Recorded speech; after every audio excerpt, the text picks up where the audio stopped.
ਬਲਦੇਵ ਸਿੰਘ ਦਾ novel 21ਵੀਂ ਸਦੀ ਦਾ 10ਵੇਂ ਅੰਗ ਦਾ ਬਾਕੀ ਦਾ ਹਿੱਸਾ। ਲੜਕਾ ਮਿਲਣ ਨਹੀਂ ਆਇਆ? ਮੈਂ ਹਮਦਰਦੀ ਨਾਲ ਪੁੱਛਿਆ। ਆਇਆ ਸੀ, ਟਰਾਂਸਪੋਰਟ ਦਾ ਨੁਕਸਾਨ ਹੁੰਦਾ ਸੀ, ਬਿੱਲ ਬਾਕੀ ਪਏ ਸੀ, ਕੁਝ ਬਿਲਟੀਆਂ ਗਵਾਚ ਗਈਆਂ, ਇੱਕ ਡਰਾਈਵਰ ਨੇ ਮਾਲ ਖੁਰਦ-ਬੁਰਦ ਕਰ ਦਿੱਤਾ। ਜੋ ਮਰਜ਼ੀ ਆਖੀ ਜਾਓ। ਦੇਖੋ ਸਰਦਾਰ ਸਾਹਿਬ, ਗੱਲ ਇਹ ਹੈ, ਕੋਈ ਵਿਰਲਾ ਘਰ ਭਾਵੇਂ ਬਚਿਆ ਹੋਵੇ, ਪਰ ਜਿਸ ਘਰ 'ਚੋਂ ਮਾਂ ਚਲੀ ਗਈ ਜਾਂ ਪਿਓ ਚਲਾ ਗਿਆ, ਦੂਜੇ ਜੀਅ ਦਾ ਰਹਿਣਾ ਨਰਕ ਬਣ ਜਾਂਦਾ ਹੈ। ਹੁਣ 80 ਸਾਲਾਂ ਦੀ ਉਮਰ ਹੋ ਚੱਲੀ ਹੈ, ਕੋਈ ਨਾ ਕੋਈ ਬਿਮਾਰੀ ਤਾਂ ਬੁੱਢੇ ਸਰੀਰ ਨੂੰ ਲੱਗ ਹੀ ਜਾਣੀ ਹੈ। ਤੁਸੀਂ ਜਿੰਨਾ ਮਰਜ਼ੀ ਪਰਹੇਜ਼ ਕਰ ਲਓ। ਪਿੰਡ 'ਚ ਬਚਪਨ ਬੀਤਿਆ, ਜਵਾਨੀ ਆਈ, ਗੁਹਾਟੀ ਵਰਗੇ ਸ਼ਹਿਰ ਜਾ ਕੇ ਵੀ ਇੰਨਾ ਲੰਮਾ ਸਮਾਂ ਰਹਿ ਕੇ ਵੀ ਸ਼ਹਿਰੀਆਂ ਵਾਂਗ ਰਹਿਣਾ ਨਾ ਆਇਆ। ਇੱਕ ਤਾਂ ਕੰਮ ਹੀ ਅਜਿਹਾ ਸੀ। ਬੁਰਸ਼ ਨਾਲੋਂ ਕਿੱਕਰ ਜਾਂ ਨਿੰਮ ਦੀ ਦਾਤਣ ਕਰਨੀ ਮੈਨੂੰ ਵਧੇਰੇ ਚੰਗੀ ਲੱਗਦੀ ਹੈ। ਬੱਚਿਆਂ ਤੇ ਨੂੰਹ ਤੋਂ ਬਰਦਾਸ਼ਤ ਨਹੀਂ ਹੁੰਦੀ। ਬੁੱਢਾ ਕਿਤੇ ਸਵੇਰੇ ਸਵੇਰੇ ਗਲਾ ਸਾਫ਼ ਕਰਨ ਬਹਿ ਜਾਂਦਾ ਹੈ, ਗੁਆਂਢੀ ਵੀ ਜਾਗ ਪੈਂਦੇ ਆ। ਪੁਰਾਣੇ ਵੇਲਿਆਂ ਦੀਆਂ ਇਹ ਨਿਆਮਤਾਂ ਸਨ। ਮੇਰੇ ਦੰਦ ਹੁਣ ਤੱਕ ਅਸਲੀ ਨੇ। ਬੱਚੇ 25-30 ਦੇ ਹੁੰਦੇ ਨਹੀਂ। ਕਿਸੇ ਦੰਦ ਨੂੰ ਕੀੜਾ ਲੱਗ ਗਿਆ, ਕੋਈ ਟੁੱਟ ਗਿਆ, ਕਿਸੇ 'ਚ ਖੋੜ ਪੈ ਗਈ, ਕਿਸੇ ਦੇ ਮਸੂੜੇ ਸੁੱਜਣ ਲੱਗ ਪੈਂਦੇ। 20 ਬਿਮਾਰੀਆਂ। ਮੈਂ ਟੋਕਿਆ, ਪਰ ਸਰਦਾਰ ਸਾਹਿਬ, ਸਮੇਂ ਦੇ ਨਾਲ ਤਾਂ ਬਦਲਣਾ ਹੀ ਪਏਗਾ ਆਪਾਂ ਨੂੰ ਵੀ। ਤੁਸੀਂ ਬਦਲੋ। ਜੇ ਬਦਲੇ ਜਾਂਦੇ ਇੱਥੇ ਬੈਠੇ ਹੁੰਦੇ। ਉਹਨੇ ਉਲਟਾ ਸਵਾਲ ਮੈਨੂੰ ਕੀਤਾ। ਮੇਰੇ ਕੋਲ ਜਵਾਬ ਨਹੀਂ ਸੀ, ਚੁੱਪ ਰਿਹਾ। ਉਹ ਫਿਰ ਬੋਲਿਆ, ਦੇਖੋ ਸਰਦਾਰ ਜੀ, ਦੁਨੀਆ ਤੁਸੀਂ ਵੀ ਦੇਖੀ ਹੋਈ ਹੈ ਅਤੇ ਮੈਂ 2-4 ਸਾਲ ਵੱਧ ਵੇਖ ਲਈ ਹੋਈ ਹੈ। ਮੈਂ ਇੱਕ ਗੱਲ ਆਖਦਾ, ਜੇ ਆਪਣੀਆਂ ਇੱਛਾਵਾਂ ਮਾਰਨੀਆਂ ਨੇ, ਜੇ ਆਪਣੀ ਆਜ਼ਾਦੀ ਦਾ ਗਲਾ ਘੁੱਟਣਾ ਹੈ, ਜੇ ਬੱਚਿਆਂ ਤੋਂ ਹਰ ਰੋਜ਼ ਲਾਹ-ਪਾ ਕਰਾਉਣੀ ਜੇ, ਅਤੇ ਘਰ 'ਚ ਵਿਚਾਰਾ ਜਿਹਾ ਤਰਸ ਦਾ ਪਾਤਰ ਬਣ ਕੇ ਰਹਿਣਾ ਹੈ, ਫਿਰ ਤਾਂ ਐਡਜਸਟਮੈਂਟ ਕਰ ਲਓ। ਬੱਚਿਆਂ ਨੇ ਨਹੀਂ ਕਰਨੀ ਐਡਜਸਟਮੈਂਟ, ਬਜ਼ੁਰਗਾਂ ਨੂੰ ਹੀ ਕਰਨੀ ਪਏਗੀ। ਆਪਣੇ ਬਣਾਏ ਮਹਿਲ ਵਰਗੇ ਘਰ 'ਚ ਜਿੱਥੇ ਬੱਚੇ ਚਾਹੁਣਗੇ ਉਸ ਕੋਨੇ ਪਏ ਰਹੋ। ਜੇ ਆਪਣੀਆਂ ਆਦਤਾਂ ਨਹੀਂ ਛੱਡਣੀਆਂ ਜਾਂ ਛੱਡ ਨਹੀਂ ਸਕਦੇ, ਫਿਰ ਕੁਮਹਾਰਾਂ ਦੇ ਖੋਤਿਆਂ ਵਾਂਗ ਜੀਂਦੇ ਰਹੋ। ਜਿੰਨਾ ਚਿਰ ਪੁੱਤਰਾਂ ਨੂੰ ਤੁਹਾਡੇ ਕੋਲੋਂ ਕੁਝ ਨਾ ਕੁਝ ਮਿਲਣ ਦੀ ਝਾਕ ਰਹੇਗੀ, ਉਹਨਾਂ ਚਿਰ ਤੱਕ ਤੁਸੀਂ ਪੁੱਤਰਾਂ ਨਾਲ ਰਹਿ ਸਕਦੇ ਹੋ। ਮੈਂ ਤਾਂ ਕਹਿੰਦਾ ਉਹਨਾਂ ਚਿਰ ਤੁਹਾਡੇ ਪੁੱਤਰ ਨੂੰਹਾਂ ਤੁਹਾਨੂੰ ਬਰਦਾਸ਼ਤ ਕਰਦੇ ਰਹਿਣਗੇ। ਜਦ ਪਤਾ ਲੱਗ ਗਿਆ ਜਾਂ ਉਹਨਾਂ ਨੂੰ ਭਰੋਸਾ ਹੋ ਗਿਆ ਹੁਣ ਬੁੱਢਿਆਂ 'ਚ ਕੁਝ ਨਹੀਂ ਬਚਿਆ, ਫਿਰ ਹੁਣ ਮੈਂ ਕੀ ਆਖਾਂ। ਉਹ ਅੱਜ ਕੱਲ੍ਹ ਬੜਾ ਧੰਦਾ ਚੱਲਿਆ ਹੈਗਾ ਸ਼ਹਿਰਾਂ 'ਚ ਪੀਜੀ ਰੱਖਣ ਦਾ। ਕਾਲਜਾਂ ਦੇ ਮੁੰਡੇ ਕੁੜੀਆਂ ਨੂੰ ਰੱਖਦੇ ਨੇ ਬਹੁਤ ਘਰ, ਅਤੇ ਜੇ ਘਰ ਰਹਿਣਾ ਤਾਂ ਖਾਣ ਪੀਣ ਦੇ, ਕੱਪੜੇ ਧੋਣ ਦੇ ਪੈਸੇ ਦੇਣੇ ਹੋਣਗੇ। ਸਰਦਾਰ ਜੀ, ਇਹ ਕੜਵੀ ਸੱਚਾਈ ਹੈ। ਅੱਜ ਕੱਲ੍ਹ ਜਿਹੜੇ ਬਜ਼ੁਰਗ ਘਰਾਂ 'ਚ ਆਪਣੇ ਬੱਚਿਆਂ ਕੋਲ ਰਹਿੰਦੇ ਨੇ, ਉਹ ਇੱਕ ਤਰ੍ਹਾਂ ਦੇ ਪੀਜੀ ਨੇ। ਜਿੰਨਾ ਚਿਰ ਬੱਚਿਆਂ ਕੋਲ ਹੱਥ ਝਾੜਦੇ ਰਹਿਣਗੇ, ਉਹਨਾਂ ਚਿਰ ਉਹ ਪੀਜੀ ਵਾਂਗੂ ਰਹਿ ਸਕਣਗੇ, ਨਹੀਂ ਤਾਂ ਫਿਰ। ਗੱਲ ਅਧੂਰੀ ਛੱਡ ਕੇ ਉਹਨੇ ਆਪਣੇ ਕਮਰੇ 'ਚ ਨਜ਼ਰ ਘੁਮਾਈ। ਉਹਦੇ ਚਿਹਰੇ ਉੱਤੇ ਕਰੁਣਾਮਈ ਮੁਸਕਰਾਹਟ ਆਈ। ਮੈਂ ਉਹਦਾ ਸੰਕੇਤ ਸਮਝ ਗਿਆ। ਮੈਂ ਆਇਆ, 1 ਮਿੰਟ ਆਖ ਕੇ ਉੱਠਿਆ ਅਤੇ ਵਾਸ਼ਰੂਮ 'ਚ ਜਾ ਵੜਿਆ। ਮੈਂ ਉਹਦੇ ਕਮਰੇ ਨੂੰ ਫੇਰ ਨਿਹਾਰਨ ਲੱਗਾ। ਇੱਥੇ ਸਾਰੇ ਕਮਰੇ ਲਗਭਗ ਇੱਕੋ ਜਿਹੇ ਸੀ। ਉਹਨਾਂ 'ਚ ਸਜਾਵਟ ਜਾਂ ਸਮਾਨ ਦਾ ਫਰਕ ਹੋ ਸਕਦਾ ਸੀ। ਸਰਦਾਰ ਮੈਨੂੰ ਕਾਫੀ ਸ਼ੌਕੀਨ ਲੱਗਿਆ। ਬੈੱਡ ਉੱਤੇ ਫੁੱਲਾਂ ਵਾਲੀ ਚਾਦਰ ਵਿਛੀ ਸੀ। ਸਾਹਮਣੇ ਮੇਜ਼ ਉੱਤੇ ਪਾਊਡਰ ਦਾ ਡੱਬਾ, ਸੈਂਟ ਪਏ ਸੀ। ਕਮਰੇ ਦੀ ਨੁੱਕਰ 'ਚ ਖਾਰੇ ਸੋਡੇ ਦੀਆਂ 2 ਬੋਤਲਾਂ ਪਈਆਂ ਸੀ। ਹੋ ਸਕਦਾ ਸਰਦਾਰ ਡਰਿੰਕ ਵੀ ਕਰਦਾ ਹੋਵੇ। ਮੈਂ ਸੋਚਿਆ ਕਮਰੇ ਅੰਦਰ ਟੰਗਿਆ ਇੱਕ ਕੈਲੰਡਰ ਵੀ ਉਹਦੇ ਸ਼ੌਕ ਦੀ ਸ਼ਾਦੀ ਭਰਦਾ ਸੀ। ਕਮਰੇ 'ਚ ਘੁੰਮ ਕੇ ਮੇਰੀ ਨਿਗਾਹ ਫੇਰ ਸੋਡੇ ਦੀਆਂ ਬੋਤਲਾਂ 'ਤੇ ਅਟਕੀ ਹੋਈ ਸੀ। ਬੂਹਾ ਖੜਕਿਆ। ਸਰਦਾਰ ਹੱਥ ਸਾਫ਼ ਕਰਦਾ ਬਾਹਰ ਨਿਕਲਿਆ। ਉਹਨੇ ਮੈਨੂੰ ਸੋਡੇ ਦੀਆਂ ਬੋਤਲਾਂ ਵੱਲ ਤਾੜਦਾ ਵੇਖ ਲਿਆ ਸੀ। ਉਹ ਮੁਸਕਰਾ ਪਿਆ। ਬੋਲਿਆ, ਟਰਾਂਸਪੋਰਟ ਦਾ ਧੰਦਾ ਸੀ, ਪਹਿਲਾਂ ਡਰਾਈਵਰੀ ਕੀਤੀ, ਬੜੀ ਪੀਤੀ ਸ਼ਰਾਬ। ਸਰਦਾਰ ਸਾਹਿਬ, ਯਾਰ ਬੇਲੀ ਅਜਿਹੀ ਸੀ, ਨਾ ਕਰੀਦੀ ਸੀ ਤਾਂ ਧਮਕੀ ਦਿੰਦੇ ਸੀ, ਪੀ ਲੈ ਨਹੀਂ ਤਾਂ ਸਿਰ 'ਚ ਪਾਵਾਂਗੇ। ਉਦੋਂ ਮੱਤ ਹੀ ਅਜਿਹੀ ਸੀ, ਸੋਚਦਾ ਸੀ ਸਿਰ 'ਚ ਪਵਾਈ ਤਾਂ ਵੀ ਸਰੀਰ 'ਚ ਹੀ ਜਾਏਗੀ। ਉਦੋਂ ਉਮਰ ਹੀ ਅਜਿਹੀ ਸੀ। ਹੁਣ ਤਾਂ ਹਾਲ ਇਹ ਹੈ, ਮਾਫ਼ ਕਰਨਾ, ਜਿਵੇਂ ਕੰਜਰੀ ਬੁੱਢੀ ਹੋ ਕੇ ਮੰਦਰਾਂ ਗੁਰਦੁਆਰਿਆਂ 'ਚ ਜਾਣ ਲੱਗਦੀ ਹੈ, ਉਹੀ ਹਾਲ ਮੇਰੇ ਵਰਗੇ ਬੁੱਢਿਆਂ ਦਾ। ਕਦੇ ਕਦੇ ਭੱਲ ਉੱਠਦੀ ਹੈ, ਸ਼ੌਕ ਪੂਰਾ ਕਰ ਲਈਦਾ। ਮੈਂ ਤਾਂ ਬਾਬੇ ਫਰੀਦ ਦਾ ਸ਼ਲੋਕ ਵੀ ਝੂਠਾ ਕਰਤਾ। ਬਾਬਾ ਕਹਿੰਦਾ, ਕਾਲੀ ਜਿਨੀ ਨਾ ਰਾਵਿਆ ਧੌਲੀ ਰਾਵੇ ਕੋਈ। ਕਾਲੀ ਵੇਲੇ ਤਾਂ ਅਸੀਂ ਰੱਬ ਨੂੰ ਟੱਪ ਸਮਝਦੇ ਸੀ, ਹੁਣ ਧੌਲੀ ਹੋ ਗਈ ਤਾਂ ਵੀ ਰੱਬ ਨੂੰ ਟੱਪ ਹੀ ਸਮਝੀ ਜਾਂਦੇ ਹਾਂ। ਪਰ ਮੈਂ ਪਾਠ ਜ਼ਰੂਰ ਕਰਦਾ, ਸਵੇਰੇ ਸ਼ਾਮ ਗੁਟਕਾ ਰੱਖਿਆ ਹੋਇਆ। ਤੁਸੀਂ ਤਾਂ ਪੁਲਿਸ ਦੀ ਨੌਕਰੀ ਕੀਤੀ ਹੈ। ਸੋਡਿਆਂ ਵੱਲ ਇਸ਼ਾਰਾ ਕਰਦਿਆਂ ਸਰਦਾਰ ਨੇ ਪੁੱਛਿਆ, ਸ਼ੌਕ ਫਰਮਾ ਲੈਂਦੇ ਹੋ? ਨਹੀਂ ਸਰਦਾਰ ਜੀ। ਲੜਕਾ ਇੰਨੇ ਵੱਡੇ ਸ਼ੌਕ ਫਰਮਾਨ ਲੱਗ ਪਿਆ ਹੈ, ਮੈਨੂੰ ਤੌਬਾ ਕਰਨੀ ਪਈ। ਜਿਸ ਤਰ੍ਹਾਂ ਦੇ ਉਹ ਨਸ਼ੇ ਕਰਦਾ, ਉਹਦੇ ਸਾਹਮਣੇ ਨਾ ਮਾਂ ਦਾ ਕੋਈ ਰਿਸ਼ਤਾ, ਨਾ ਬਾਪ ਦਾ ਕੋਈ ਰਿਸ਼ਤਾ ਹੈ, ਨਾ ਭੈਣਾਂ ਭਰਾਵਾਂ ਦੇ ਰਿਸ਼ਤੇ ਆ। ਨਸ਼ੇ ਪੂਰੇ ਖਿੜੇ ਹੋਣ ਤਾਂ ਉਹ ਹਵਾ 'ਚ ਉੱਡਦਾ ਹੈ, ਹਵਾਈ ਜਹਾਜ਼ ਤੱਕ ਨੂੰ ਫੜਨ ਲਈ ਬਾਹਾਂ ਅਸਮਾਨ ਵੱਲ ਚੁੱਕਦਾ ਹੈ। ਜਦੋਂ ਨਸ਼ੇ ਨਾ ਮਿਲਣ, ਮੰਜੇ 'ਤੇ ਬੈਠਾ ਪਿਆ ਵੀ ਪਤਾਲ 'ਚ ਗਰਕਿਆ ਹੁੰਦਾ ਹੈ। ਮੇਰੀ ਗੱਲ ਸੁਣ ਕੇ ਉਹ ਕੁਝ ਉਦਾਸ ਹੋ ਗਿਆ। ਫਿਰ ਚੌਂਕੜੀ ਮਾਰ ਕੇ ਬੈੱਡ 'ਤੇ ਬੈਠਦਿਆਂ ਬੋਲਿਆ, ਸਰਦਾਰ ਜੀ, ਮੈਂ ਤਾਂ ਇੱਕ ਰਿਜ਼ਲਟ ਕੱਢਿਆ ਹੈ। ਪਹਿਲਾਂ ਮਤਲਬ 50-60 ਸਾਲ ਪਹਿਲਾਂ ਰਿਸ਼ਤਿਆਂ 'ਚ ਬੜਾ ਕੁਝ ਹੁੰਦਾ ਸੀ। ਮੋਹ ਪਿਆਰ, ਹਮਦਰਦੀ, ਸਹਿਣਸ਼ੀਲਤਾ, ਸਬਰ, ਇਹ ਸਭ ਤਾਂ ਹੀ ਹੁੰਦਾ ਸੀ ਦੋਵੇਂ ਧਿਰਾਂ ਸਮਝਦੀਆਂ ਸੀ, ਇੱਕ ਦੂਜੇ ਦਾ ਖਿਆਲ ਰੱਖਦੀਆਂ ਸੀ। ਮਾਂ ਪਿਓ ਨੂੰ ਬੱਚਿਆਂ ਦਾ ਫਿਕਰ ਹੁੰਦਾ ਸੀ, ਬੱਚਿਆਂ ਨੂੰ ਮਾਂ-ਬਾਪ ਦੀ ਕਦਰ ਹੁੰਦੀ ਸੀ। ਹੁਣ ਸਿਰਫ ਇੱਕ ਧਿਰ ਖੁਸ਼ ਰਹਿ ਸਕਦੀ ਹੈ। ਮਾਪੇ ਖੁਸ਼ ਨੇ, ਬੱਚੇ ਨਾਰਾਜ਼, ਬੱਚੇ ਮਨਮਰਜ਼ੀ ਕਰਦੇ ਨੇ, ਮਾਪੇ ਨਾਰਾਜ਼। ਇੱਕ ਧਿਰ ਦਾ ਨਾਰਾਜ਼ ਰਹਿਣਾ ਲਾਜ਼ਮੀ ਹੋ ਗਿਆ। ਮਾਪੇ ਕਿਉਂਕਿ ਹੰਢ ਚੁੱਕੇ ਨੇ, ਬੱਚਿਆਂ ਨੇ ਅਜੇ ਬੜਾ ਕੁਝ ਵੇਖਣਾ ਹੁੰਦਾ, ਅਜੇ ਹੰਢਣਾ ਹੁੰਦਾ। ਇਹੋ ਜਿਹੇ ਸਮੇਂ ਵਧੇਰੇ ਕਰਕੇ ਮਾਪੇ ਹੀ ਪਿੱਛੇ ਹਟ ਜਾਂਦੇ ਨੇ ਜਾਂ ਉਹਨਾਂ ਨੂੰ ਪਾਸੇ ਹੋ ਜਾਣਾ ਪੈਂਦਾ। ਆਉਣ ਵਾਲੇ ਸਮੇਂ 'ਚ ਵਰਤਾਰਾ ਘਟੇਗਾ ਨਹੀਂ, ਵਧੇਗਾ। ਜਿਹੜੇ ਮਾਪੇ ਦਾਅਵਾ ਕਰਦੇ ਆ ਸਾਡੇ ਬੱਚੇ ਬੜੇ ਸਾਊ ਹੈ, ਸਾਡੇ ਬੱਚੇ ਬੜੇ ਆਗਿਆਕਾਰ ਹੈ, ਸਵੇਰੇ ਉੱਠ ਕੇ ਪੈਰੀਂ ਹੱਥ ਲਾਉਂਦੇ ਆ, ਪੁੱਛੇ ਬਿਨਾਂ ਕਿਸੇ ਕੰਮ ਨੂੰ ਹੱਥ ਨਹੀਂ ਲਾਉਂਦੇ, ਉਹ ਮਾਪੇ ਸਰਾਸਰ ਝੂਠ ਬੋਲਦੇ ਆ। ਆਪਣੇ ਬੱਚਿਆਂ ਨੂੰ ਬਦਨਾਮ ਕਰਨ ਤੋਂ ਸੰਕੋਚ ਕਰਦੇ ਆ, ਘਰਾਂ ਦੇ ਪਰਦੇ ਢੱਕਦੇ ਆ। ਹਕੀਕਤ ਹੈ। ਆਖ ਕੇ ਸਰਦਾਰ ਮੇਰੇ ਵੱਲ ਝਾਕਿਆ। ਸ਼ਾਇਦ ਉਹ ਪ੍ਰਤੀਕਰਮ ਜਾਣਨਾ ਚਾਹੁੰਦਾ ਸੀ, ਪਰ ਮੈਂ ਕੀ ਆਖਦਾ। ਇਹ ਗੱਲਾਂ ਮੇਰੇ ਨਾਲ ਵੀ ਵਾਪਰੀਆਂ ਸੀ। ਆਪਣੇ ਲੜਕੇ ਦੀ ਨਾਰਾਜ਼ਗੀ ਕਾਰਨ ਹੀ ਮੈਂ ਘਰੋਂ ਨਿਕਲਿਆ। ਉਂਝ ਮੈਂ ਫਿਕਰਮੰਦ ਸੀ ਕਿ ਸੱਚਮੁੱਚ ਹੀ ਸਿਰਫ ਇੱਕ ਧਿਰ ਹੀ ਖੁਸ਼ ਰਹਿ ਸਕਦੀ ਹੈ। ਜਦੋਂ ਬਾਬਾ ਜਿਉਂਦਾ ਸੀ, ਬਾਪੂ ਜਿਉਂਦਾ ਸੀ, ਉਦੋਂ ਤਾਂ ਕਦੇ ਇਸ ਤਰ੍ਹਾਂ ਮਹਿਸੂਸ ਨਹੀਂ ਸੀ ਹੋਇਆ। ਮੈਂ ਕਿਹਾ, ਸਰਦਾਰ ਜੀ, ਜਿਵੇਂ ਹੁਣ ਦੀ ਪੀੜ੍ਹੀ ਆਪਣੀਆਂ ਜੜ੍ਹਾਂ ਨਾਲੋਂ ਤੇਜ਼ੀ ਨਾਲ ਟੁੱਟ ਰਹੀ ਹੈ ਅਤੇ ਨੌਜਵਾਨ ਕੁਰਾਹੇ ਪਏ ਹੈ, ਕੀ ਬਣੂ ਸਾਡੇ ਸਮਾਜ ਦਾ? ਬਣਨਾ ਕੀ ਹੈ? ਉਹ ਵਿਅੰਗ ਨਾਲ ਹੱਸਿਆ। ਬਿਰਧ ਘਰ ਹੋਰ ਖੁੱਲ੍ਹ ਜਾਣਗੇ, ਬੰਦਾ ਹੁਣ ਨਾਲੋਂ ਵੀ ਵੱਧ ਇਕੱਲਾ ਹੋ ਜਾਏਗਾ। ਉਹ ਚੁੱਪ ਹੋ ਗਿਆ। ਉਹਦੇ ਚਿਹਰੇ ਦੀ ਉਦਾਸੀ ਵਾਂਗ ਹੀ ਮਾਹੌਲ ਕੁਝ ਬੋਝਲ ਹੋ ਗਿਆ। ਤੁਸੀਂ ਆਰਾਮ ਕਰੋ ਸਰਦਾਰ ਜੀ, ਮਿਲਦੇ ਰਹਾਂਗੇ ਆਪਾਂ, ਆਖ ਕੇ ਮੈਂ ਉੱਠ ਖੜਾ ਹੋਇਆ। ਕਮਰੇ 'ਚੋਂ ਬਾਹਰ ਨਿਕਲਿਆ, ਵੇਖਿਆ ਲਾਨ 'ਚ ਮਧਰੇ ਜੇ ਕੱਦ ਦਾ ਬੰਦਾ ਸਫੈਦ ਬੁਸ਼ਰਟ ਤੇ ਕਾਲੀ ਪੈਂਟ ਪਾਈ ਲਾਨ ਦੇ ਬੈਂਚ ਦੀ ਢੋਅ ਉੱਪਰ ਗਿੱਲਾ ਤੌਲੀਆ ਸੁੱਕਣਾ ਪਾ ਰਿਹਾ ਸੀ। ਕਣਕ ਵੰਨੇ ਰੰਗ ਦਾ ਪਤਲੇ ਜਿਹੇ ਸਰੀਰ ਦਾ ਬੰਦਾ, ਉਮਰ ਦੇ ਹਿਸਾਬ ਨਾਲ ਕਾਫੀ ਚੁਸਤ ਜਾਪਦਾ ਸੀ। ਅੱਖਾਂ ਉੱਪਰ ਨਜ਼ਰ ਦੀਆਂ ਐਨਕਾਂ ਸੀ। ਉਸ ਕੋਲੋਂ ਥੋੜ੍ਹਾ ਪਰੇ ਅਧਿਆਪਕਾ ਟਹਿਲ ਰਹੀ ਸੀ। ਮੈਂ ਲਾਨ ਵੱਲ ਤੁਰ ਪਿਆ। ਦੂਰੋਂ ਵੇਖਦੇ ਉਹਨੇ ਮੈਨੂੰ ਹੱਥ ਜੋੜੇ, ਨੇੜੇ ਆਉਣ 'ਤੇ ਸਤਿ ਸ਼੍ਰੀ ਅਕਾਲ ਕਹੀ। ਜਵਾਬ ਦਿੰਦਿਆਂ ਮੈਂ ਪੁੱਛਿਆ, ਨੋਟਿਸ ਦਾ ਕੀ ਬਣਿਆ ਮੈਡਮ? ਨੋਟਿਸ ਦਾ ਕੀ ਬਣਨਾ ਸੀ ਬਰਾ ਜੀ? ਮੇਰਾ ਵਕੀਲ ਕਹਿੰਦਾ ਤੂੰ ਸਾਨੂੰ ਚਿੰਤਾ ਕਰਨ ਦੀ ਲੋੜ ਨਹੀਂ, ਉਲਟਾ ਮੈਂ ਨੋਟਿਸ ਦੇਣ ਵਾਲੇ ਉੱਪਰ ਕੇਸ ਕਰਾਂਗਾ। ਮੈਂ ਮਨਾ ਕਰ ਆਈ ਬਰਾ ਜੀ, ਉਹ ਮੈਨੂੰ ਮਾਂ ਨਹੀਂ ਸਮਝਦਾ, ਨਾ ਸਮਝੇ, ਮੈਂ ਤਾਂ ਉਹਨੂੰ ਪੁੱਤਰ ਸਮਝਦੀ ਹਾਂ। ਮੈਂ ਸੁਨੇਹਾ ਵੀ ਭੇਜ ਛੱਡਿਆ ਸੂ, ਜੋ ਕੁਝ ਮੇਰੇ ਨਾਮ ਕਰਵਾਇਆ ਹੈ ਤੇਰੇ ਡੈਡੀ ਨੇ ਸਭ ਆਪਣੇ ਨਾਮ ਕਰਵਾ ਲੈ, ਜਾ ਵਸੀਅਤ ਬਣਵਾ ਲੈ, ਮੈਂ ਕੁਝ ਨਹੀਂ ਜੇ ਰੱਖਣਾ। ਮੇਰੇ ਕੋਲ ਆਪਣੀ ਪੈਨਸ਼ਨ ਹੀ ਇੰਨੀ ਹੈ, ਖਾਧਿਆਂ ਨਹੀਂ ਮੁੱਕਣੀ। ਤੇ ਉਹ ਹੱਥ ਜੋੜ ਕੇ ਫਿਰ ਲਾਉਣ ਦਾ ਚੱਕਰ ਲਾਉਣ ਤੁਰ ਪਈ। ਮੈਂ ਜੱਕੋ ਤੱਕੀ 'ਚ ਸੀ, ਕਮਰੇ 'ਚ ਜਾਵਾਂ ਜਾਂ ਕੁਝ ਦੇਰ ਟਹਿਲ ਲਵਾਂ। ਇੰਨੇ ਚੈਨਕਾਂ ਵਾਲਾ ਬਜ਼ੁਰਗ ਮੇਰੇ ਕੋਲ ਆਇਆ। ਚਿਹਰੇ ਉੱਪਰ ਹਲਕੀ ਜਿਹੀ ਮੁਸਕਰਾਹਟ ਲਿਆ ਕੇ ਬੋਲਿਆ, ਨਮਸਕਾਰ ਸਰਦਾਰ ਜੀ, ਮੈਂ 6 ਨੰਬਰ 'ਚ ਹਾਂ, ਪ੍ਰੋਫੈਸਰ ਚੋਪੜਾ, ਪ੍ਰਾਈਵੇਟ ਕਾਲਜ 'ਚ ਪੜ੍ਹਾਉਂਦਾ ਸਾਂ। 4 ਸਾਲ ਹੋ ਗਏ ਰਿਟਾਇਰ ਹੋਏ ਨੂੰ। ਆਪ ਨੂੰ ਥੋੜ੍ਹੇ ਹੀ ਦਿਨ ਹੋਏ ਨੇ ਇੱਥੇ ਆਇਆ ਨੂੰ। M I right? ਬਿਲਕੁਲ ਤੁਸੀਂ ਰਾਈਟ ਹੋ ਪ੍ਰੋਫੈਸਰ ਚੋਪੜਾ, ਮੁਸ਼ਕਿਲ ਨਾਲ ਹੀ 15-20 ਦਿਨ ਹੋਏ ਨੇ। ਗਵਰਨਮੈਂਟ ਜੌਬ ਕਰਦੇ ਸੋ ਜਾਂ ਆਪਣਾ ਬਿਜ਼ਨਸ ਸੀ? ਪ੍ਰੋਫੈਸਰ ਨੇ ਪੁੱਛਿਆ। ਪਹਿਲਾਂ ਮੈਂ ਚਾਹਿਆ ਉਸ ਵਾਂਗ ਹੀ ਅੱਧੀ ਅੰਗਰੇਜ਼ੀ ਅੱਧੀ ਪੰਜਾਬੀ 'ਚ ਜਵਾਬ ਦਿਆਂ, ਪਰ ਇਰਾਦਾ ਬਦਲ ਲਿਆ। ਦੱਸਿਆ ਮੈਂ ਪੁਲਿਸ ਮਹਿਕਮੇ 'ਚੋਂ ਰਿਟਾਇਰ ਹੋਇਆ, ਜੇਲ੍ਹ ਮਹਿਕਮੇ 'ਚ ਸੀ, ਆਖ ਸਕਦਾ ਸਾਰੀ ਨੌਕਰੀ ਜੇਲ੍ਹ 'ਚ ਹੀ ਪੂਰੀ ਕੀਤੀ। ਮੈਂ ਹੱਸਿਆ। Oh good, I like it. Professor Chopra ਵੀ ਹੱਸਿਆ। ਮੈਨੂੰ ਇਹ ਛੋਟੇ ਜਿਹੇ ਕੱਦ ਦਾ ਬੰਦਾ ਬੜਾ ਦਿਲਚਸਪ ਜਾਪਿਆ।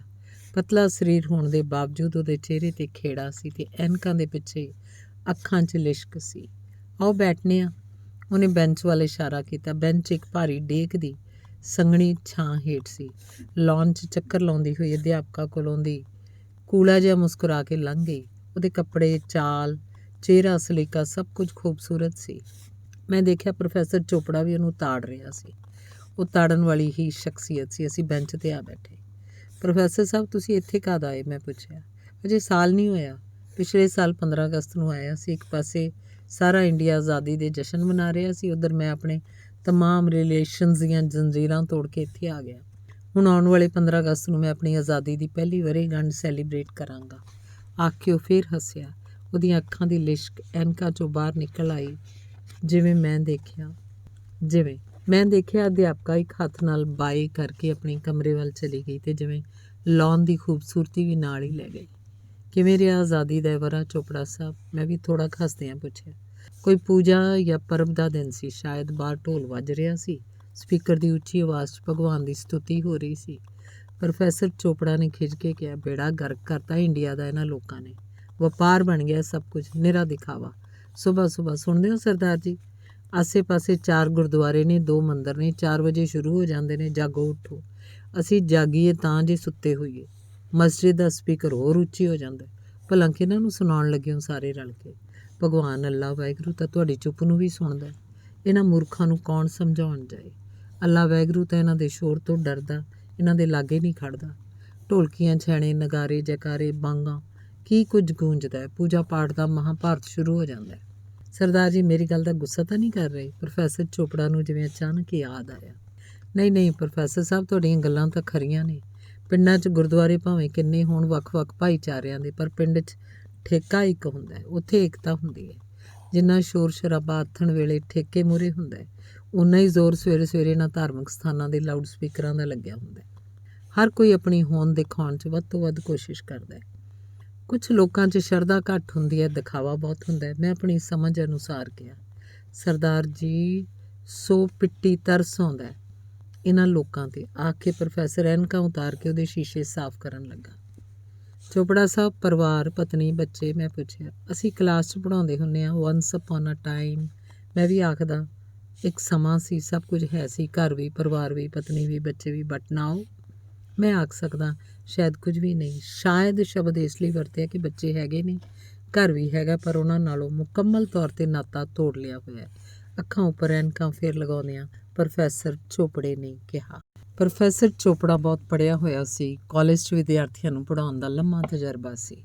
ਹਰ ਸਮੇਂ ਵਿਦਵਾਨਾਂ 'ਚ ਰਹਿਣ ਦਾ ਸੁਭਾਗ ਮਿਲਿਆ। ਮੇਰੀਆਂ ਪ੍ਰਸਥਿਤੀਆਂ ਹੋਰ ਸੀ। ਜੇਲ੍ਹ 'ਚ ਚੋਰ, ਠੱਗ, ਬਦਮਾਸ਼ ਜਾਂ ਕਾਤਲ ਆਉਂਦੇ ਸੀ। ਪ੍ਰੋਫੈਸਰ ਜਿੰਨਾ ਗਿਆਨ ਮੈਨੂੰ ਕਿੱਥੇ ਸੀ। ਇਸ ਸੀਨੀਅਰ ਸਿਟੀਜ਼ਨ ਹੋਮ 'ਚ ਆਉਣ ਤੋਂ ਪਹਿਲਾਂ ਦੇ ਬਿਰਧ ਘਰਾਂ ਵਿੱਚ ਬਜ਼ੁਰਗ ਔਰਤਾਂ ਤੇ ਮਰਦਾਂ 'ਚ ਰਹਿ ਆਇਆ ਸਾਂ। ਮੈਂ ਪ੍ਰੋਫੈਸਰ ਨੂੰ ਪੁੱਛਿਆ, ਚੋਪੜਾ ਸਾਹਿਬ, ਮੇਰੀ ਤਾਂ ਇੰਨੀ ਬੁੱਧੀ ਨਹੀਂ ਹੈ, ਤੁਸੀਂ ਦੱਸ ਸਕਦੇ ਹੋ ਬਜ਼ੁਰਗਾਂ ਨਾਲ ਇਸ ਤਰ੍ਹਾਂ ਦਾ ਵਿਹਾਰ ਕਿਉਂ ਹੋਣ ਲੱਗ ਪਿਆ? ਕਿੱਧਰ ਗਿਆ ਪੁਰਾਣਾ ਮੋਹ ਪਿਆਰ ਜਿਹੜਾ ਅਸੀਂ ਆਪਣੇ ਮਾਂ-ਬਾਪ, ਦਾਦੇ ਨਾਲ ਕਰਦੇ ਸਾਂ? ਪ੍ਰੋਫੈਸਰ ਚੋਪੜਾ ਬੋਲਿਆ, ਸਰਦਾਰ ਜੀ ਬੜੇ ਕਾਰਨ ਨੇ। ਜਿਨ੍ਹਾਂ ਸਾਡੇ ਬੱਚਿਆਂ ਦਾ ਦੋਸ਼ ਹੈ, ਉਨੇ ਅਸੀਂ ਵੀ ਦੋਸ਼ੀ ਹਾਂ। ਸਮਾਂ ਇੰਨੀ ਤੇਜ਼ੀ ਨਾਲ ਬਦਲ ਰਿਹਾ ਸਰਦਾਰ ਜੀ, ਜਿਹੜਾ ਅੱਜ ਗਲਤ ਹੈ ਕੱਲ੍ਹ ਨੂੰ ਉਹੀ ਸਹੀ ਹੋ ਸਕਦਾ ਹੈ। ਇਹੀ ਗੱਲ ਅਸੀਂ ਉਲਟ ਵੀ ਆਖ ਸਕਦੇ ਹਾਂ, ਜਿਹੜਾ ਅੱਜ ਸਹੀ ਹੈ ਉਹ ਕੱਲ੍ਹ ਨੂੰ ਗਲਤ ਹੋ ਸਕਦਾ ਹੈ। ਉਹ ਜਿਹੜਾ ਸੰਸਾਰ ਵਿਆਪੀ ਵਰਤਾਰਾ ਹੈ ਨਾ, ਜਿਹਨੂੰ ਕਦੇ ਖੁੱਲ੍ਹੀ ਮੰਡੀ, ਕਦੇ ਵਿਸ਼ਵ ਮੰਡੀ ਆਖ ਦਿੰਦੇ ਨੇ, ਇਹਨੇ ਮਨੁੱਖ ਦੀਆਂ ਲਾਲਸਾਵਾਂ ਬਹੁਤ ਵਧਾ ਦਿੱਤੀਆਂ। ਇਹਦੇ ਕੁਝ ਚੰਗੇ ਪੱਖ ਵੀ ਨੇ, ਪਰ ਸਭ ਤੋਂ ਮਾੜਾ ਪੱਖ ਇਹ ਹੈ ਕਿ ਅਨੇਕਾਂ ਪ੍ਰਾਪਤੀਆਂ ਅਤੇ ਸੁੱਖ ਸਹੂਲਤਾਂ ਮਿਲਣ ਦੇ ਬਾਵਜੂਦ ਇਸ ਵਰਤਾਰੇ ਨੇ ਘਰਾਂ 'ਚ ਰਹਿੰਦੇ ਬਜ਼ੁਰਗਾਂ ਦਾ, ਚਾਹੇ ਮਰਦ ਹੋਵੇ ਚਾਹੇ ਔਰਤ, ਘੋਰ ਅਪਮਾਨ ਤੇ ਅਣਦੇਖੀ ਕਰਨ ਦੇ ਰੁਝਾਨ ਨੂੰ ਬੜਾਵਾ ਦਿੱਤਾ ਹੈ। ਘਰ ਟੁੱਟ ਰਹੇ ਹੈ, ਇਕੱਲੇ ਹੋ ਰਹੇ ਹੈ। ਇਸ ਤਰ੍ਹਾਂ ਨੌਜਵਾਨ ਬੱਚਿਆਂ ਦੇ ਸਿਰਾਂ 'ਤੇ ਹੱਥ ਰੱਖਣ ਵਾਲਾ, ਉਹਨਾਂ ਨੂੰ ਸਮਝਾਉਣ ਵਾਲਾ ਤਾਂ ਘਰੋਂ ਬਾਹਰ ਹੋ ਗਿਆ। ਬੱਚੇ ਮਨਮਰਜ਼ੀ ਕਰਨ ਲੱਗੇ, ਜੜ੍ਹਾਂ ਨਾਲੋਂ ਟੁੱਟ ਗਏ। ਫਿਰ ਨਿਰਾਸ਼ਾ, ਮਾਨਸਿਕ ਤਣਾਅ, ਨਸ਼ੇ, ਮਾਰਕੇਬਾਜ਼ੀ, ਸ਼ਰੀਕੇਬਾਜ਼ੀ, ਗੁੱਸਾ, ਗਾਲੀ ਗਲੋਚ, ਇੱਥੋਂ ਤੱਕ ਕਿ ਖੁਦਕਸ਼ੀਆਂ 'ਚ ਬੱਚੇ ਗ੍ਰਸਤ ਹੋ ਰਹੇ ਆ, ਜਦ ਕੋਈ ਸਮਝਾਉਣ ਵਾਲਾ ਹੈ ਨਹੀਂ। ਜਾਂ ਜੇ ਬੱਚਿਆਂ ਨੇ ਬਜ਼ੁਰਗਾਂ ਜਾਂ ਮਾਂ-ਬਾਪ ਦੀ ਗੱਲ ਮੰਨਣੀ ਨਹੀਂ, ਸਮਝਣੀ ਨਹੀਂ, ਫਿਰ ਬੱਚੇ ਕੁਰਾਹੇ ਪੈਣਗੇ, ਭਟਕ ਜਾਣਗੇ। ਖੁੱਲ੍ਹੀ ਮੰਡੀ ਨੇ ਹਰ ਇੱਕ ਨੂੰ ਨਵੇਂ ਯੁੱਗ ਨਾਲ ਜੋੜਨ ਤੇ ਆਧੁਨਿਕ ਬਣਾਉਣ ਲਈ ਹਰ ਪਾਸਿਓਂ ਮਨੁੱਖ ਨੂੰ ਘੇਰਿਆ ਹੋਇਆ ਹੈ। M I right Sardar ji? ਇਹੀ ਸਭ ਹੋ ਰਿਹਾ ਨਾ? ਪ੍ਰੋਫੈਸਰ ਚੋਪੜਾ ਨੇ ਫਿਰ ਨਜ਼ਰਾਂ ਮੇਰੇ 'ਤੇ ਗੱਡ ਦਿੱਤੀਆਂ। ਮੈਂ ਕੀ ਆਖਦਾ, ਸੱਚਮੁੱਚ ਮੈਨੂੰ ਇੰਨਾ ਗਿਆਨ ਨਹੀਂ। ਗੁੜਿਆ ਭਾਵੇਂ ਮੈਂ ਕਾਫੀ ਹਾਂ, ਪਰ ਪੜ੍ਹਿਆ ਘੱਟ ਹਾਂ। ਗਿਆਨ ਦੀਆਂ ਪੁਸਤਕਾਂ ਤੋਂ ਤਾਂ ਬਿਲਕੁਲ ਕੋਰਾਂ। ਫਿਰ ਵੀ ਚੁੱਪ ਰਹਿਣਾ ਚੰਗਾ ਨਾ ਲੱਗਿਆ। ਕਿਹਾ, ਸ਼ਾਇਦ ਤੁਸੀਂ ਠੀਕ ਹੀ ਆਖਦੇ ਹੋ ਪ੍ਰੋਫੈਸਰ ਸਾਹਿਬ। ਇੰਨਾ ਜ਼ਰੂਰ ਹੈ, ਅੱਜ ਦੇ ਬੱਚੇ ਮਾਂ-ਬਾਪ ਦੀ ਉਮਰ ਭਰ ਕੀਤੀ ਮਿਹਨਤ ਦਾ ਮੁੱਲ ਨਹੀਂ ਪਾਉਂਦੇ। ਉਹਨਾਂ ਵਾਸਤੇ ਮਾਪੇ ਹੁਣ ਐਕਸਪਾਇਰ ਹੋਈ ਡੇਟ ਦੇ, ਜਿਹੜੇ ਉਹਨਾਂ ਦੇ ਨਵੇਂ ਮਹਿਲ 'ਚ ਅਪਡੇਟ ਨਹੀਂ ਹੋ ਸਕਦੇ, ਚਾਹੇ ਉਹ। ਸਰਦਾਰ ਸਾਹਿਬ, ਇੱਥੇ ਮੇਰੇ ਵਿਚਾਰ ਤੁਹਾਡੇ ਨਾਲੋਂ ਵੱਖਰੇ ਨੇ। ਪ੍ਰੋਫੈਸਰ ਨੇ ਮੈਨੂੰ ਟੋਕਿਆ। ਮਾਪਿਆਂ ਦਾ ਦੋਸ਼ ਵੀ ਹੈ, ਮੈਂ ਪਹਿਲਾਂ ਵੀ ਆਖਿਆ ਸੀ। ਵਿਸ਼ਵ ਮੰਡੀ ਦੀ ਚਕਾਚੌਂਧ 'ਚ ਮਾਪੇ ਵੀ ਕੁਰਾਹੇ ਪਏ ਹੈ। ਰਾਤੋਂ ਰਾਤ ਅਮੀਰ ਹੋਣ ਦੀ ਲਾਲਸਾ 'ਚ ਮਾਂ-ਬਾਪ ਦਿਨ ਰਾਤ ਭੱਜੇ ਫਿਰਦੇ ਆ। ਓਵਰ ਟਾਈਮ, ਸ਼ੇਅਰ ਬਾਜ਼ਾਰ, ਟਿਊਸ਼ਨਾਂ, 1 ਗਰੁੱਪ, 2 ਗਰੁੱਪ, 10 ਗਰੁੱਪ, ਸਬਰ ਹੀ ਨਹੀਂ ਹੈ। ਵੱਧ ਤੋਂ ਵੱਧ ਕਮਾਈ ਕਰਨ ਲਈ, ਪਦਾਰਥਕ ਸਹੂਲਤਾਂ ਹਾਸਲ ਕਰਨ ਲਈ ਉਹ ਭੁੱਲ ਜਾਂਦੇ ਹੈ ਬੱਚਿਆਂ ਪ੍ਰਤੀ ਵੀ ਉਹਨਾਂ ਦੀ ਕੋਈ ਜ਼ਿੰਮੇਵਾਰੀ ਹੈ। ਜੇ ਕੋਈ ਟੋਕਦਾ ਹੈ ਤਾਂ ਆਖਦੇ ਹੈ ਸਭ ਬੱਚਿਆਂ ਦੇ ਭਵਿੱਖ ਖਾਤਰ ਹੀ ਦਿਨ ਰਾਤ ਮਰ ਰਹੇ ਹਾਂ। ਬੱਚੇ ਨਿਰਾਸ਼, ਇਕੱਲਪਣ, ਕਿੱਥੇ ਜਾਣ? ਮਾਪਿਆਂ ਕੋਲ ਤਾਂ ਸਮਾਂ ਨਹੀਂ। ਜਿਹੜੇ ਦਾਦੀ ਦਾਦਾ ਵਿਹਲੇ ਹੈ, ਪੋਤੇ ਪੋਤਰੀਆਂ ਦੇ ਸਿਰਾਂ 'ਤੇ ਹੱਥ ਰੱਖ ਸਕਦੇ ਸੀ, ਉਹ ਤਾਂ ਵਾਧੂ ਫਾਲਤੂ ਸਮਝ ਕੇ ਘਰੋਂ ਕੱਢ ਦਿੱਤੇ ਜਾਂ ਆਸੇ-ਪਾਸੇ ਹੋ ਗਏ। ਸਾਂਝੇ ਪਰਿਵਾਰ ਟੁੱਟ ਗਏ, ਨਾਲ ਹੀ ਸਾਂਝਾਂ ਵੀ ਟੁੱਟ ਗਈਆਂ। M I right? ਚੋਪੜਾ ਫਿਰ ਮੇਰੇ ਵੱਲ ਝਾਕਿਆ। ਮੇਰੇ ਲਈ ਇਹ ਗੱਲਾਂ ਨਵੀਆਂ ਤਾਂ ਨਹੀਂ ਸਨ, ਪਰ ਮੈਂ ਸੁਣ ਪਹਿਲੀ ਵਾਰ ਰਿਹਾ ਸੀ। ਮੈਨੂੰ ਚੁੱਪ ਵੇਖ ਕੇ ਪ੍ਰੋਫੈਸਰ ਚੋਪੜਾ ਬੋਲਿਆ, ਅਗਰ ਬਜ਼ੁਰਗ ਤੇ ਪੈਰੈਂਟਸ ਬੱਚਿਆਂ ਪ੍ਰਤੀ ਬੇਰੁਖੇ ਹੋ ਜਾਣਗੇ ਤਾਂ ਬੱਚੇ ਵੀ ਪੈਰੈਂਟਸ ਨੂੰ ਇਗਨੋਰ ਕਰਨਗੇ।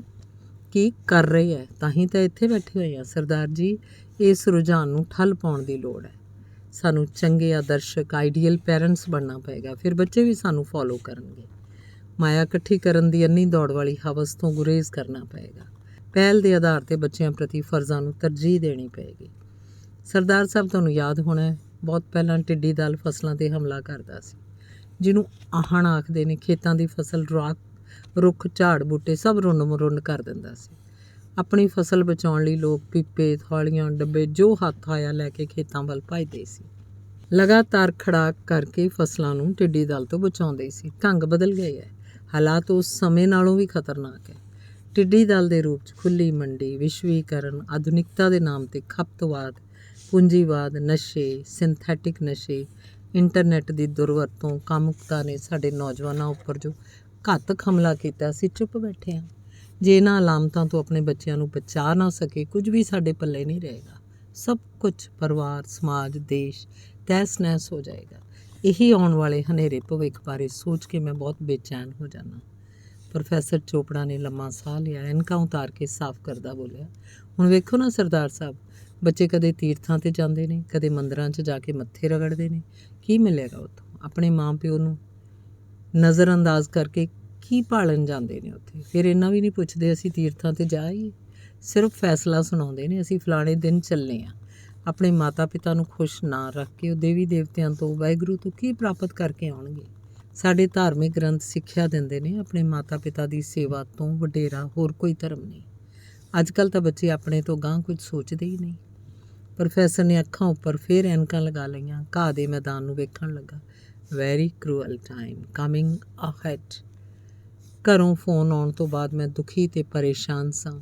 ਹੁਣ ਪ੍ਰੋਫੈਸਰ ਚੋਪੜਾ ਦੀਆਂ ਗੱਲਾਂ ਨੇ ਮੈਨੂੰ ਉਦਾਸ ਵੀ ਕਰ ਦਿੱਤਾ। ਪ੍ਰੋਫੈਸਰ ਨੇ ਬੈਂਚ ਦੀ ਢੋਅ 'ਤੇ ਸੁੱਕਣ ਲਈ ਪਾਇਆ ਤੌਲੀਆ ਚੁੱਕਿਆ। ਮੈਂ ਸਮਝ ਗਿਆ ਹੁਣੇ ਆਪਣੇ ਕਮਰੇ 'ਚ ਜਾਏਗਾ। ਠੀਕ ਉਸ ਵੇਲੇ ਰਿਸੈਪਸ਼ਨ ਵੱਲੋਂ ਸੁਨੇਹਾ ਮਿਲਿਆ, ਮੈਨੂੰ ਕੋਈ ਮਿਲਣ ਆਇਆ। ਮੈਂ ਬੜਾ ਹੈਰਾਨ ਹੋਇਆ। ਸ਼ਹਿਰ 'ਚ ਤਾਂ ਮੇਰੀ ਕੋਈ ਜਾਣ ਪਛਾਣ ਹੈ ਨਹੀਂ, ਕੌਣ ਹੋਇਆ? ਅਸੀਂ ਇਕੱਠੇ ਹੀ ਲੌਨ 'ਚ ਬਾਹਰ ਆ ਗਏ। ਪ੍ਰੋਫੈਸਰ ਆਪਣੇ ਕਮਰੇ ਵੱਲ ਮੁੜ ਗਿਆ, ਮੈਂ ਰਿਸੈਪਸ਼ਨ ਵੱਲ ਆ ਗਿਆ। ਬਠਿੰਡੇ ਵਾਲੇ ਆਪਣੇ ਦੋਸਤ ਨੂੰ ਵੇਖ ਕੇ ਮੈਂ ਖੁਸ਼ੀ ਭਰੇ ਅਚੰਭੇ ਨਾਲ ਭਰ ਗਿਆ। ਮੈਨੂੰ ਜੱਫੀ ਪਾ ਕੇ ਮਿਲਣ ਲਈ ਉਹ ਬਾਹਾਂ ਖਿਲਾਰੀ ਖੜਾ ਸੀ। ਧੰਨਵਾਦ। ਚੱਲਦਾ।